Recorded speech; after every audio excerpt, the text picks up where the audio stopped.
NDC EDU के education platform पर आपका हार्दिक स्वागत है। हाँ, तो हमने लास्ट क्लास के अंतर्गत प्रश्नावली 1.1 कंप्लीट कर ली थी और मेरे को उम्मीद है कि वहां तक आपने पूरा कंप्लीट कर लिया होगा, आपने प्रैक्टिस भी खूब की होगी।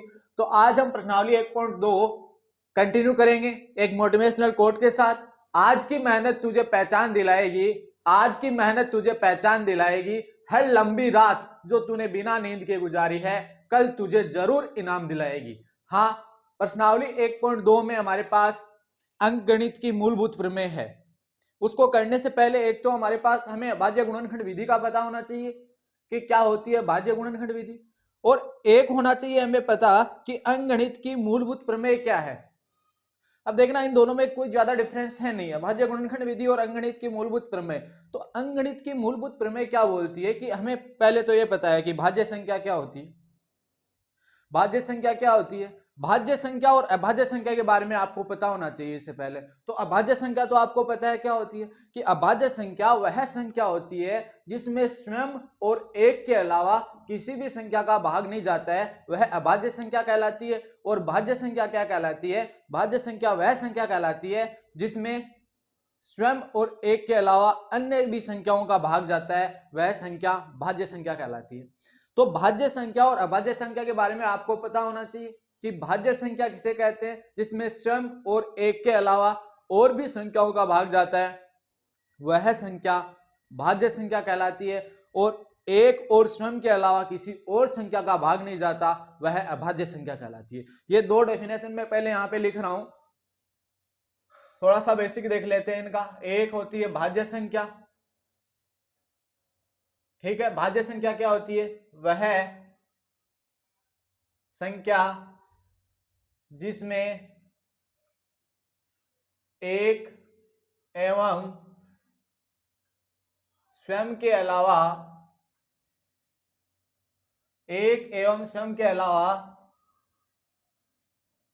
अन्य संख्याओं का भी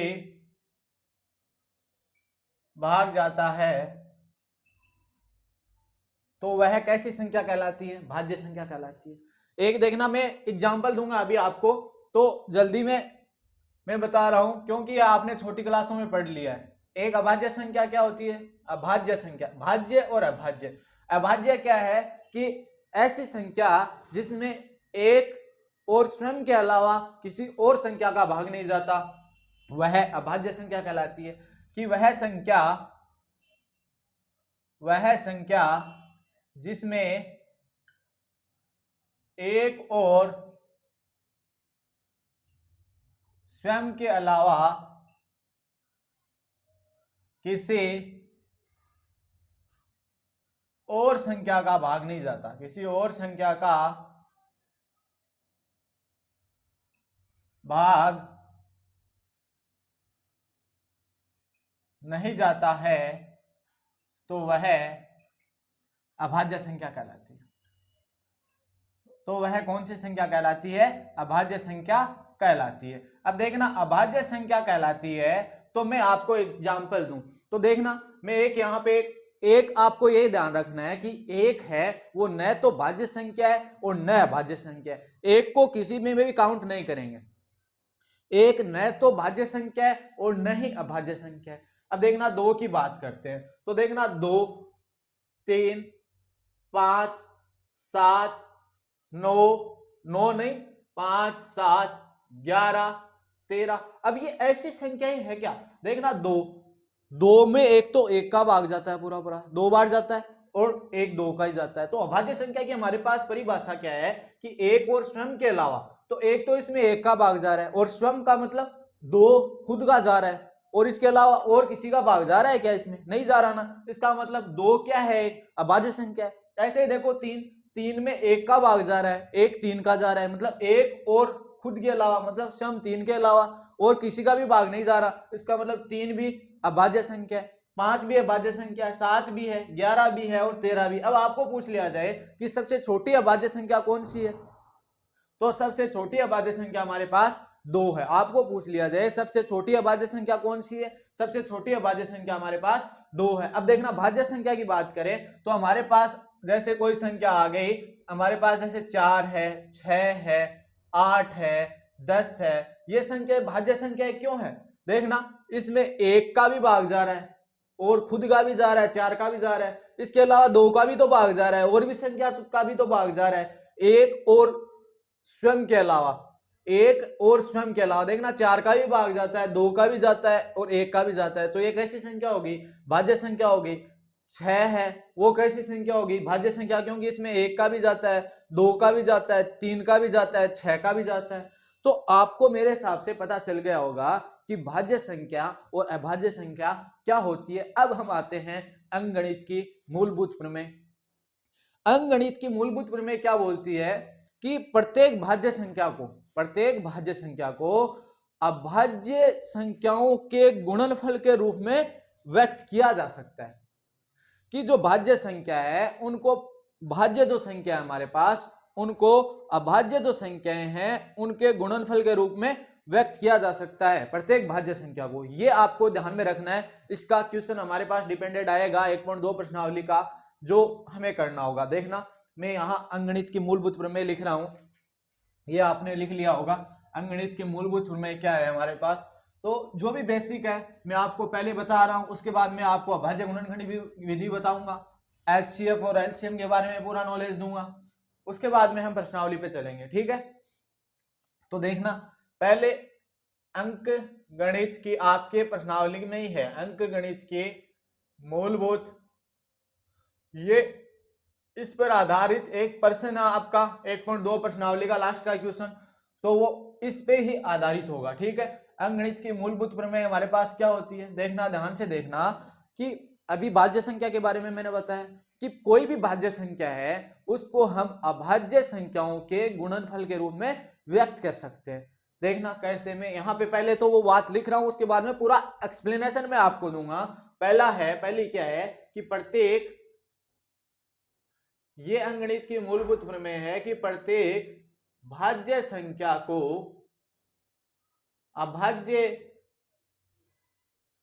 अभाज्य संख्याओं के गुणनफल के रूप में व्यक्त किया जा सकता है।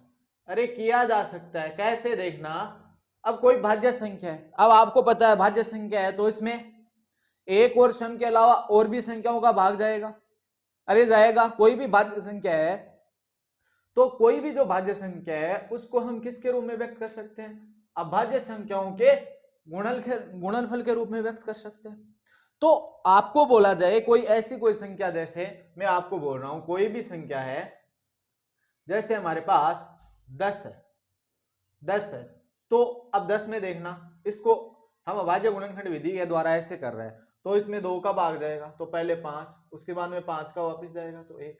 अब देखना 10 भाज्य संख्या है ना, अरे 10 भाज्य संख्या है ना, कि मैंने क्या बताया यहाँ पे प्रत्येक भाज्य संख्या को अभाज्य संख्याओं के गुणनफल के रूप में व्यक्त किया जा सकता है। और आपको पता है 10 भाज्य संख्या कैसे है, भाज्य संख्या की परिभाषा मैंने क्या बताई थी, भाज्य संख्या की परिभाषा मैंने आपको यह बताई थी कि उसमें एक और स्वयं के अलावा और भी संख्याओं का भाग जाता है। तो देखना 10 में 1 का भाग जाता है, 10 का स्वयं का भी जाता है, 2 का भी जाता है इसमें, इसका मतलब 5 का भी जाता है इसमें, तो इसका मतलब इसमें एक और खुद के अलावा और संख्याओं का भाग जा रहा है ना, इसका मतलब ये भाज्य संख्या, और भाज्य संख्याओं को हम किसके रूप में व्यक्त कर सकते हैं? अभाज्य संख्याओं के गुणनफल के रूप में व्यक्त कर सकते हैं। यही हमारी क्या है, अंकगणित की मूलभूत प्रमेय है। तो देखना इसको ऐसे लिख सकते हैं 2 गुणा 5 लिख सकते हैं अभाज्य, ये 2 भी अभाज्य संख्या है, 5 भी अभाज्य संख्या है। अब जैसे मैं आपको बोलूं कोई संख्या 36 है, इसको ये 36 भी क्या है, भाज्य संख्या है, इसको हमें करना है तो 2 18, 2 का भाग 18 में गया 9, अब 2 का नहीं जाएगा 3 का जाएगा।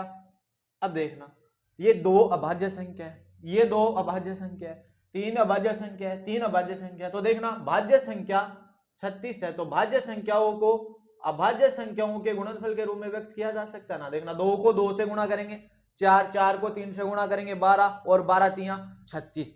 तो आपको अंकगणित की मूलभूत प्रमेय समझ में आ गई होगी। क्या होती है अंकगणित की मूलभूत प्रमेय कि प्रत्येक भाज्य संख्या को अभाज्य संख्याओं के गुणनफल के रूप में व्यक्त किया जा सकता है। अब देखना मैं इसको रफ कर रहा हूं। अब एक कंसेप्ट और देखते हैं क्या होता है एलसीएम और एचसीएफ के बारे में पूरा कंसेप्ट देखते हैं। एलसीएम और एचसीएफ के बारे में पूरा कंसेप्ट देखते हैं। अगर कंसेप्ट नहीं भी देखें ना तो हमारे आगे क्वेश्चन हो जाएंगे, लेकिन मैं आपको पहले बता दे रहा हूं कि कंसेप्ट में कैसे हम एलसीएम और एचसीएफ यूज करेंगे। पहले की क्लास में भी हमारी ये बात हुई थी। एक हमारे पास होता है एलसीएम, एक हमारे पास होता है एचसीएफ, ठीक है, ये दो मान होते हैं। एलसीएम क्या होता है, एलसीएम लेसअप बोलते हैं, एचसीएफ को मैसअप बोलते हैं। एलसीएम का मतलब list common multiple. List common multiple मतलब लिस्ट का मतलब होता है छोटे से छोटा उभयनिष्ठ गुणज। एलसीएम क्या होता है कि छोटे से छोटा उभयनिष्ठ गुणज, और ये होता है हमारे पास हाईएस्ट सी कॉमन फैक्टर। कॉमन फैक्टर मतलब हाईएस्ट का मतलब बड़े से बड़ा उभयनिष्ठ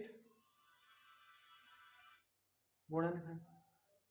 एचसीएफ का मतलब बड़े से बड़ा उभयनिष्ठ गुणनखंड। अब मैं एक एग्जांपल देता हूं आपको।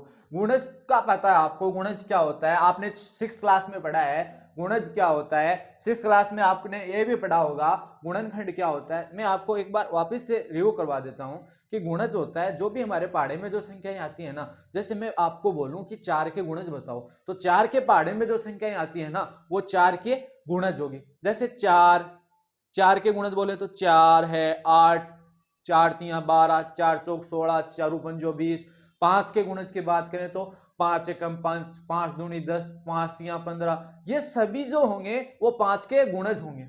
अब गुणनखंड की बात करें तो गुणनखंड क्या होता है, जैसे मैं आपको बोल, हाँ तो देखना 12 के जो गुणनखंड होंगे वो हमारे पास क्या होंगे। 12 के गुणनखंड कि 12 में जिन जिन संख्याओं का भाग जाता है ना वो सभी 12 के गुणनखंड होंगे। देखना 12 में 1 का भाग जाता है तो 1 12 का गुणनखंड होगा, 2 का भाग जाता है तो 2 भी 12 का गुणनखंड होगा, 3 का जाता है 3 भी होगा, 4 का जाता है 4 भी होगा। तो देखना 1 का जाता है तो 1 12 का गुणनखंड है, 2 का जाता है 2 भी है, 3 भी है, 4 भी है, 5 का भाग नहीं जाता तो 5 12 का गुणनखंड नहीं है, 6 का जाता है, उसके बाद में 12 का जाता है। तो देखना गुणनखंड का मतलब समझ गए, गुणज का मतलब समझ गए।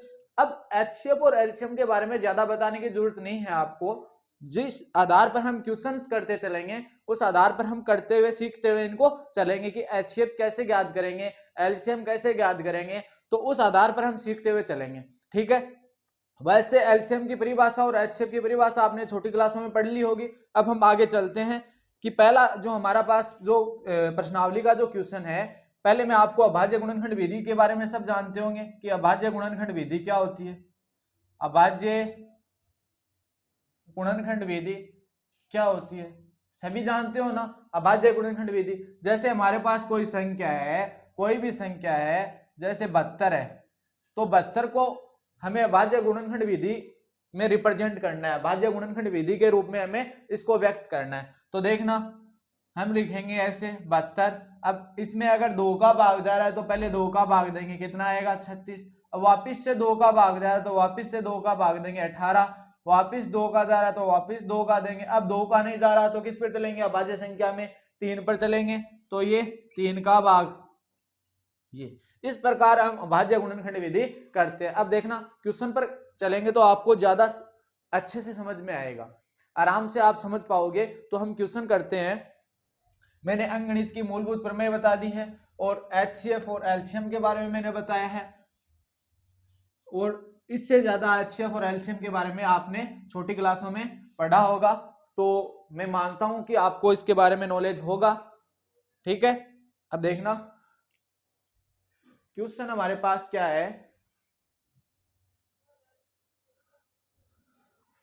उदाहरण एग्जाम्पल आप कर लोगे। क्वेश्चन नंबर पहला हमारे पास क्या है कि निम्नलिखित संख्याओं को अभाज्य गुणनखंडों के गुणनफल के रूप में व्यक्त कीजिए। निम्नलिखित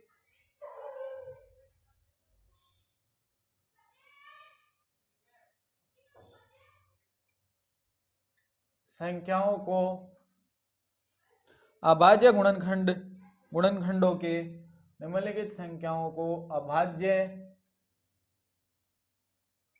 गुणनखंडों के गुणनफल के रूप में व्यक्त कीजिए। पहले वाला हमारे पास है 140, इसमें से 2 में बता देता हूं आपको और आप खुद कर लेना। एक बता देता हूं मैं इसका। तीसरा हमारे पास 3825। अब इनको अभाज्य गुणनखंड के गुणनफलों के रूप में हमें व्यक्त करना है। मतलब कौन सी प्रमेय यूज में लेनी है? अंकगणित की मूलभूत प्रमेय। क्या होती है अंकगणित की मूलभूत प्रमेय? कि प्रत्येक भाज्य संख्या को अभाज्य संख्याओं के गुणनफल के रूप में व्यक्त किया जा सकता है। तो ये ऐसे ही बोल रहा है ना कि अभाज्य गुणनखंडों के गुणनफल के रूप में हमें व्यक्त करना है।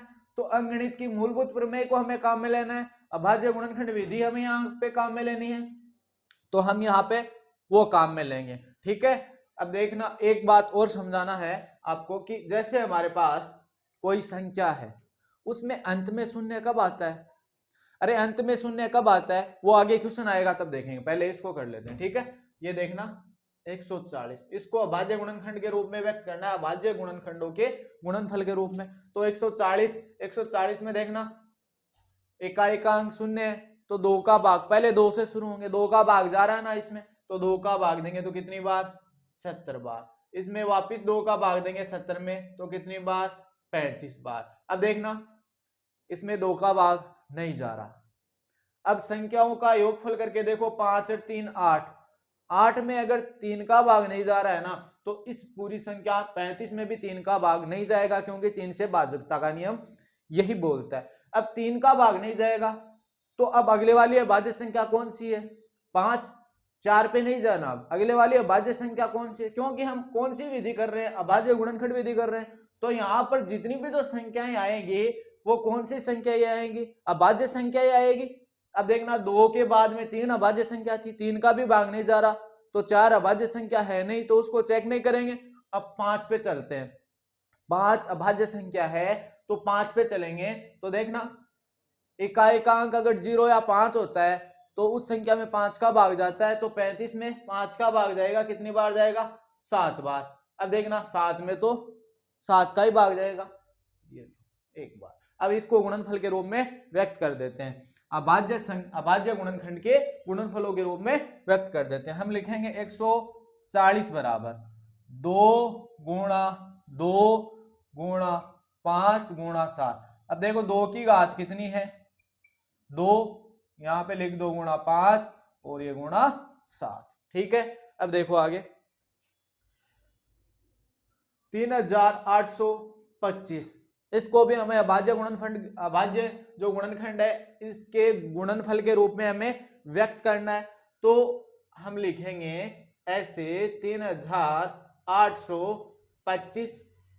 अब देखना इसमें 2 का भाग तो किसी भी हालत में नहीं जाएगा, क्योंकि अगर एकांक 0 2 4 6 8 हो तो वह संख्या 2 से पूरी विभाजित होती है। यहाँ पर एकांक आपको 5 दिखाई दे रहा है। अब हम संख्याओं का योग करके देखते हैं कि 5 और 2 7 और 8 15 और 3 18। हाँ भाई, संख्याओं के योगफल में 3 का भाग जा रहा है, तो इस संख्या में भी हमारे पास 3 का भाग पूरा चला जाएगा। तो इसमें 3 का भाग चला जाएगा, 3 एकम 3, 3 दूनी 6, शेष बच गया 2, 3 7 21, शेष बच गया 1 और 3 में 5 15। अब वापिस से देखो इनका योगफल करके 5 और 7 12 और 2 14 और 1 15। 15 में 3 का भाग जा रहा है, तो इस संख्या में भी 3 का भाग चला जाएगा। तो ये 3 का भाग देते हैं, 3 चौके 12, 3 दूनी 6, शेष बच गया 1 और ये 3 पंजो 15, 5 और 2 7 और 4 11। अब 11 में 3 का भाग नहीं जा रहा है, तो इस संख्या में अब 3 का भाग नहीं जाएगा। अब इससे अगले वाली अभाज्य संख्या कौन सी आती है? 5, तो 5 पर चलेंगे, तो देखना अगर इकाई-अंक 0 या 5 होता है तो वह संख्या 5 से भाज्य होती है। पहले 2 से शुरू होना है, 2 का नहीं जाता है तो 3 को चेक करना है, 3 का नहीं जाता है तो उससे अगले वाली अभाज्य संख्या 5 को चेक करना है, अगर 5 का नहीं जाता है तो उससे अगले वाली अभाज्य संख्या 7 को चेक करना है। तो अब चेक किया है तो इसमें 5 का भाग देंगे तो 5 8 है 40, शेष बच गया 2, ये 55 85 आ गया। अब इकाई का अंक वापिस 5 आ रहा है तो 5 का भाग जाएगा 17 बार।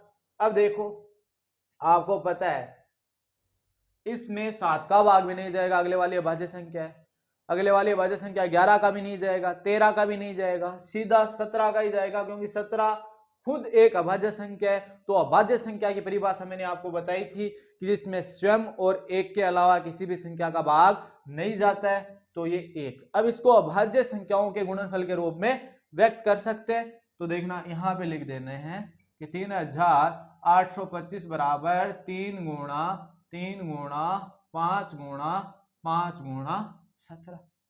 ठीक है, तो ये हमारा फर्स्ट क्वेश्चन कंप्लीट हुआ। इससे अगले वाला क्वेश्चन पे हम चलते हैं। शायद आपको अच्छे से समझ में आ रहा होगा ये आपको, और इसके जो एग्जाम्पल हैं अगर आप ये क्वेश्चन सही ढंग से समझ लोगे ना तो इसके एग्जाम्पल आप खुद ना खुद कर लोगे, इसके एग्जाम्पल आप खुद ना खुद कर लोगे सही ढंग से अगर इनको समझ लिया, इसको इनके जो क्वेश्चन हैं इनको तो खुद एग्जाम्पल कर लोगे। ठीक है, एक मैं आपको बता रहा हूं कि एचसीएफ और एलसीएम में एक रिलेशन होता है, इनके बीच में एक संबंध होता है, वो पहले मैं आपको बता देता हूं कि एलसीएम गुणा एचसीएफ बराबर हमारे पास होता है पहली संख्या गुणा दूसरी संख्या। ये एचसीएफ और एलसीएम में संबंध होता है कि एलसीएम गुणा एचसीएफ बराबर पहली संख्या गुणा दूसरी संख्या। ये एक रिलेशन होता है जो आपको याद रखना है, इस पर आधारित हमारे पास क्वेश्चंस होंगे जो भी हम अभी करेंगे। पहले मैं आपको इसको बता देता हूं, एलसीएम का मतलब क्या होता है, लसप गुणा मैसप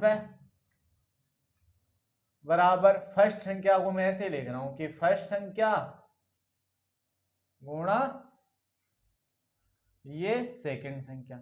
अरे फर्स्ट संख्या है, सेकंड संख्या का मतलब समझे क्या, अगर हमें कोई दो संख्याएं दी गई है, दो संख्याएं दी गई है कोई, जैसे 24 और 120, ये दो संख्याएं दी गई है, तो ये दो संख्या पहली संख्या दूसरी संख्या, अगर इनका हमें एचसीएफ दे दिया कि इनका एचसीएफ 24 है तो इसका एलसीएम ज्ञात करना है, तो ज्ञात कर सकते हैं हम।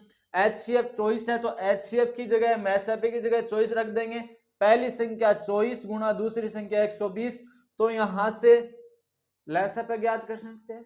अगर इनका हमें लसप दिया जाता 120 तो यहां से इसका एचसीएफ हम ज्ञात कर सकते थे। अगर एलसीएम और एचसीएफ दोनों दिए जाते और एक संख्या दी हुई होती तो दूसरी संख्या ज्ञात कर सकते थे, मतलब तीन मान हमें पता होते तो एक मान हम इससे ज्ञात कर सकते थे। अब देखना ये रिलेशन आपको याद रखना है। अब चलते हैं अगले वाले क्वेश्चन पे। अगले वाला क्वेश्चन हमारे पास क्या है,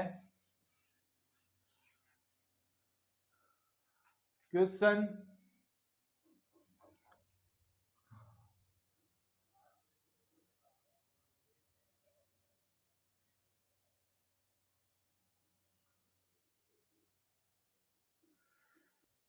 हाँ, तो देखना क्वेश्चन नंबर 2 हमारे पास क्या है कि पूर्णांकों के निम्नलिखित युग्मों के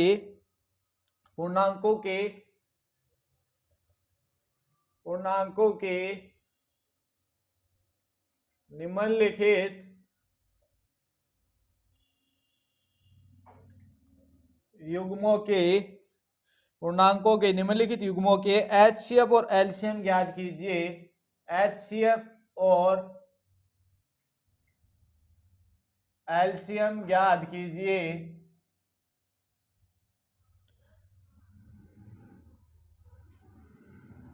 इसकी जांच कीजिए कि दोनों संख्याओं का गुणनफल बराबर एचसीएम गुणा एलसीएम होता है तथा इनकी जांच कीजिए कि दोनों संख्याओं का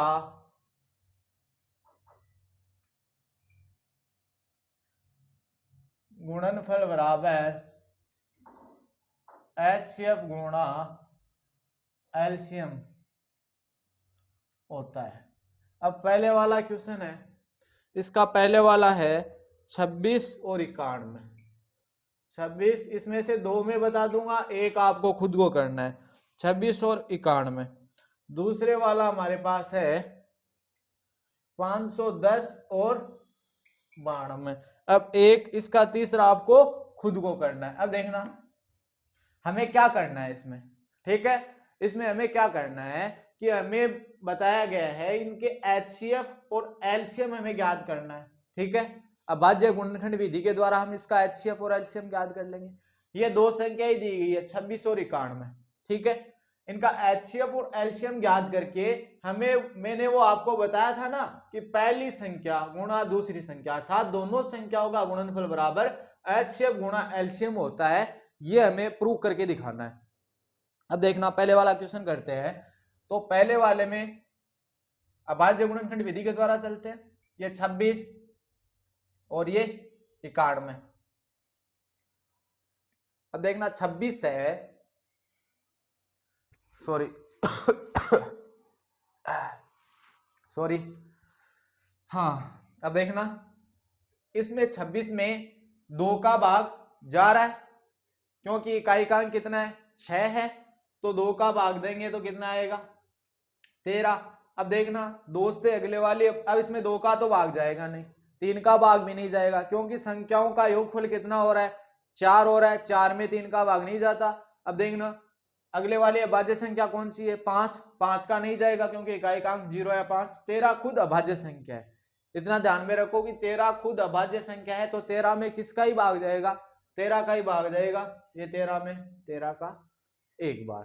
अब देखो यहां से ये 91 है, 91 में 2 का भाग भी नहीं जाएगा, 3 का भी नहीं जाएगा, अगले वाले भाज्य संख्या 5 का भी नहीं जाएगा क्योंकि इकाई 0 या 5 नहीं है। अगले वाले भाज्य संख्या 7 का भाग देके देखते हैं, 7 एकम 7 असल की 2, 7 या 21, 13 बार गया और 13 में 13 का ही एक बार। अब इनका एलसीएम और एचसीएफ कैसे ज्ञात करेंगे वो आपको इधर समझो। हमें 26 है, 26 के आगे ये लिखना है 2 गुणा 13 इस प्रकार, और ये 91 है तो 91 के, अब सेम संख्या के नीचे अगर हमारे पास सेम संख्या अवेलेबल है तो सेम संख्या ही लिखनी है। सेम संख्या के नीचे अगर हमारे पास सेम संख्या अवेलेबल है तो सेम संख्या ही लिखनी है। देखना यहाँ पे हमारे पास कोई सेम संख्या, ये 2 तो है नहीं तो 2 के नीचे कुछ नहीं लिख रहे, ठीक है। गुणा इधर देखना यहाँ 13, इसमें 13 है तो 13 के नीचे 13 लिख दिया और 2 को इधर लिख दिया आगे, ठीक है। 2 नहीं है 7 है, ठीक है, ये 7 को आगे लिख दिया। 2 हमारे पास इस नीचे वाले में नहीं था तो 2 के नीचे हमने कुछ नहीं लिखा, ठीक है। 13 ऊपर वाले में भी था नीचे वाले में भी था तो 13 के नीचे हमने 13 लिख दिया, इसमें 13 था हमारे पास। अब देखना इसमें 7 नहीं था, इसमें 7 है तो 7 को भी हमने अलग लिख दिया, ठीक है। मतलब सेम संख्या के नीचे हमें सेम संख्या लिखने की कोशिश करनी है। अगर नहीं भी लिखोगे ना तो कोई बात नहीं, लेकिन क्वेश्चन करने में आसानी होगी। सेम संख्या के नीचे हमें सेम संख्या लिखने की कोशिश करनी है, इससे हमें एचसीएफ ज्ञात करने में आसानी होगी। अब यहां से हम पहले एचसीएफ देखेंगे कि हमारे पास एचसीएफ कितना आएगा। देखना यहां से देखते हैं एचसीएफ का मान। पहले उभयनिष्ठ जो भी दोनों में जो संख्याएं हैं सेम उनके जोड़े बनेंगे। देखना इसमें भी 13 है इसमें भी 13 है तो इनका ये क्या बन गया जोड़ा बन गया। क्या बन गया ये जोड़ा बन गया। इसमें भी 13 इसमें भी 13 तो इनका आपस में क्या बन गया जोड़ा बन गया। अगर यहां भी 7 होता यहां 7 होता तो इस 7 का भी जोड़ा बन जाता। यहां 2 होता यहां भी 2 होता तो इनका 2 का भी जोड़ा बन जाता। लेकिन ऐसा है क्या, नहीं है ना। यहां इसमें एक 13 है इसमें 13 है तो दोनों में जो संख्याएं हैं सेम, दोनों में जो संख्याएं हैं उनका ही जोड़ा बनाना है। अगर यहाँ पे 3 संख्याएं होती तो यहाँ पे 13 होता तभी जोड़ा बनता, तीनों में सेम संख्या ही होती तब जोड़ा बनता, चार संख्या ही होती तो चारों में सेम संख्या ही होती तब जोड़ा बनता। तो एचसीएफ ज्ञात करने के लिए हमें क्या करना है कि सेम संख्याओं का जोड़ा देखना है, सेम संख्याओं का जोड़ा बनना। एचसीएफ ज्ञात करने के लिए हमें क्या करना है, सेम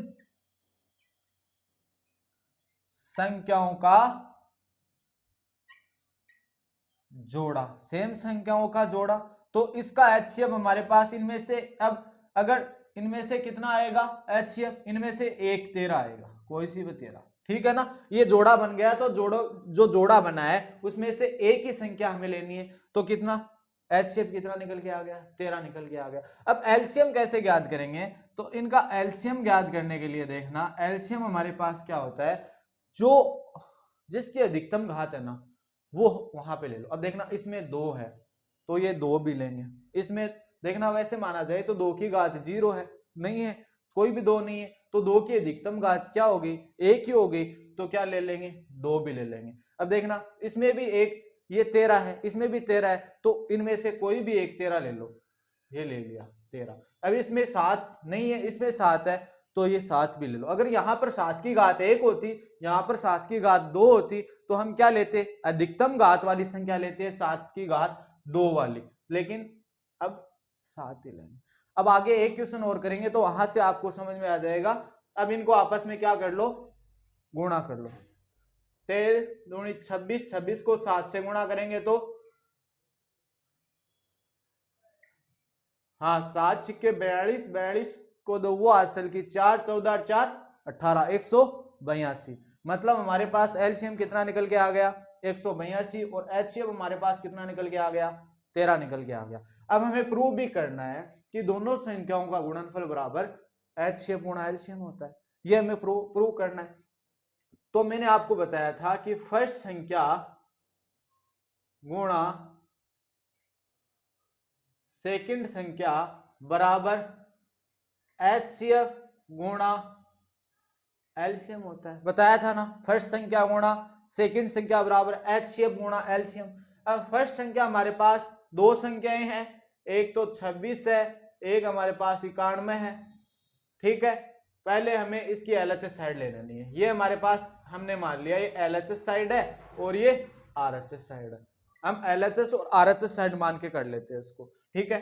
हम एलएचएस साइड ले रहे हैं, एलएचएस साइड हमारे पास क्या है कि फर्स्ट संख्या गुणा सेकंड संख्या, ये है ना एलएचएस साइड हमारे पास।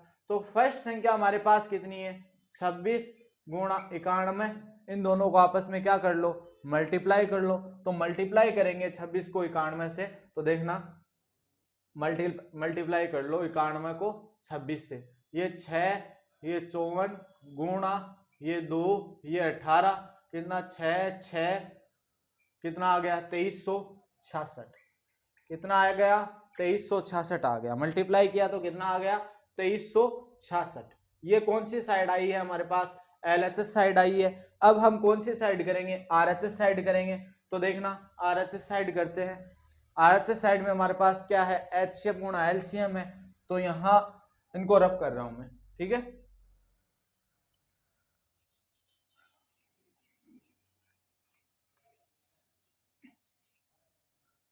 एचसीएफ गुणा एलसीएम आरएचएस साइड में है हमारे पास, एचसीएफ गुणा एलसीएम। एचसीएफ हमारे पास कितना निकल के आया था, एचसीएफ 13 निकल के आया था, गुणा एलसीएम कितना निकल के आया था, एलसीएम हमारे पास कितना निकला था भाई, इनका 182 निकला था, एलसीएम 182 तो निकला था। हाँ अब इनको आपस में गुणा कर लेते हैं, 13 दूनी 26 असल की 2, इनको गुणा कर लो, 182 को 13 से 6 2 8 1 6 6, ये 2366, कितना आ गया हमारे पास 2366।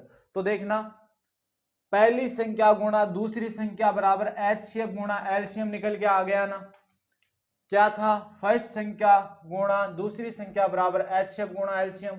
एलएचएस का मान भी 2366, आरएचएस का मान भी 2366, तो हम यहां से क्या लिख सकते हैं, एलएचएस बराबर आरएचएस, अतः है हमने क्या कर दिया, ये सिद्ध कर दिया। अब एक क्वेश्चन और देखेंगे हम ये, उसके बाद में इससे अगले वाला जो दूसरे का थर्ड क्वेश्चन है वो आपको खुद को करना है। अब एक क्वेश्चन और देख लेते हैं, ठीक है।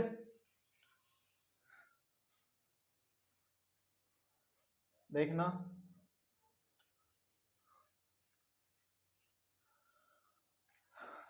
ये है 510 और 92, 510 और 92, 510 और 92 का हमें क्या ज्ञात करना है, पहले एचसीएफ ज्ञात करना है और एलसीएम हमें ज्ञात करना है। तो एचसीएफ और एलसीएम ज्ञात करने हैं करके हमें क्वेश्चन के अकॉर्डिंग क्या दिखाना है कि पहले दोनों संख्याओं का गुणनफल बराबर एचसीएफ गुणा एलसीएम होता है, ठीक है।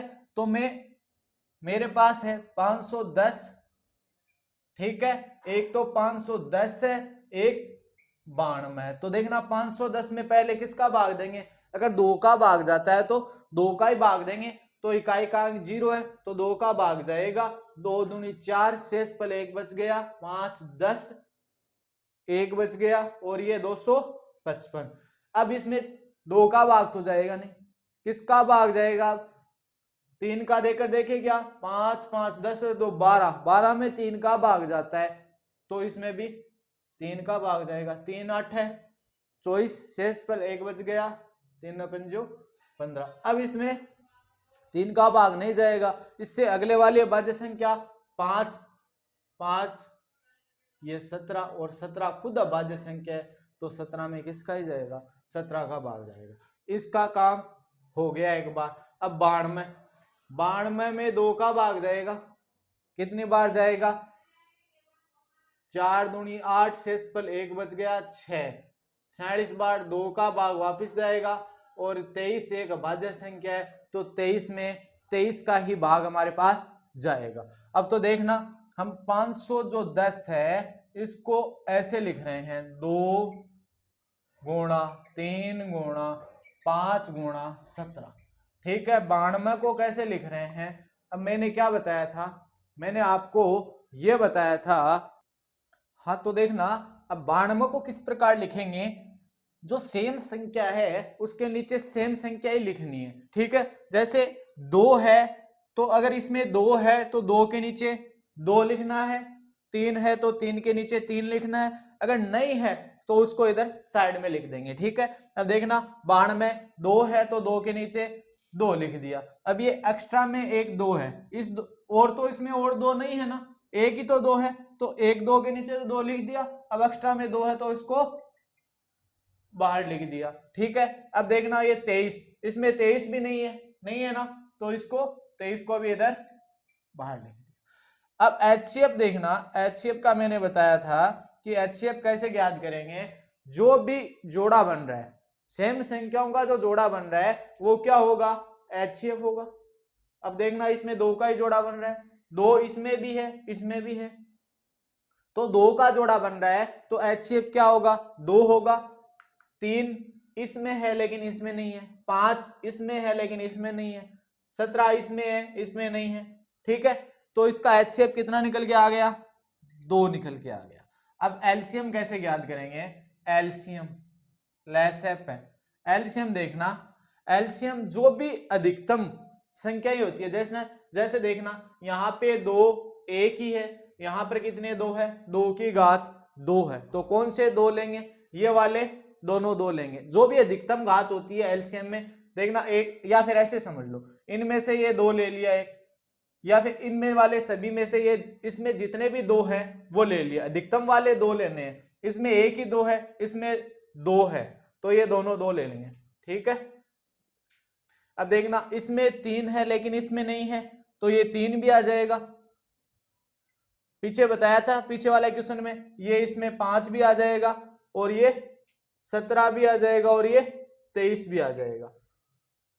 अब इनको आपस में क्या करना है, मल्टीप्लाई करना है, 2 को 2 से गुणा करेंगे 4, 4 को 3 से गुणा करेंगे 12, 12 को 5 से गुणा करेंगे 60, अब 60 को ये क्या बन गया 60 गुणा 17 गुणा 23। अब इनको आपस में मल्टीप्लाई करेंगे, वो हमारे पास क्या निकल के आएगा, एलसीएम निकल के आएगा।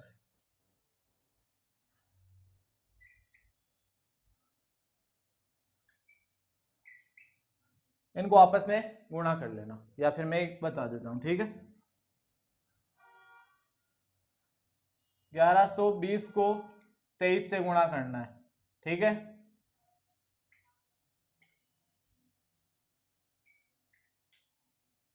छः सात पाँच कितना आ गया, 25,760। इसका क्या निकल के आया है, एलसीएम। इतना तो बड़ा नहीं आना चाहिए, एक बार कहीं मिस्टेक तो नहीं होगी, एक बार चेक करते हैं, देखते हैं। दो, इसमें से ये दो आ गए, 2 गुणा 2, इसमें से ये 3, ये 5, ये 17 और ये 23। 2 को 2 से गुणा किया, 4 3 12 5 60, 17 छिके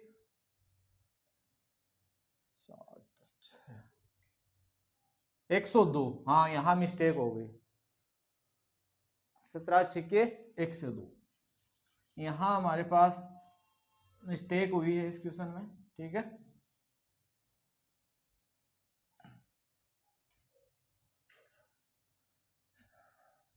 एक 1020 गुणा 23 करना था। अब 1020 को किससे गुणा कर लेंगे, 23 से गुणा कर लेंगे, ठीक है। 603 गुणा 0 4 0 2 0 6 4 3 कितना निकल के आ गया, एलसीएम 23,460, ठीक है। एलसीएम कितना निकल के आ गया, 23,460 निकल के आ गया। अब आपको इसको चेक करना है कि दो संख्याओं का गुणनफल बराबर एचसीएफ गुणा एलसीएम होता है। तो देखना यहां पे आपको स्वयं को चेक कर लेना है कि फर्स्ट संख्या गुणा दूसरी संख्या बराबर एलसीएम गुणा एचसीएफ। ये आपको स्वयं को चेक कर लेना है। ये एलएचएस साइड मान लेनी है, ये आरएचएस साइड मान लेनी है। बाद में दोनों संख्याओं का गुणनफल करके देखना है और एचसीएफ और एलसीएम का गुणनफल करके देखना है। दोनों अगर आपस में बराबर आते हैं तो इसका मतलब हमारा जो हमने जो निकाला है एचसीएफ और एलसीएम वो हमारा सही है। अब देखते हैं इससे अगले वाले जो क्वेश्चंस है वो इससे अगले वाली क्लास में देखेंगे। तब तक आप हमारे साथ बने रहिए, ऐसे ही हमारे चैनल को प्यार देते रहिए।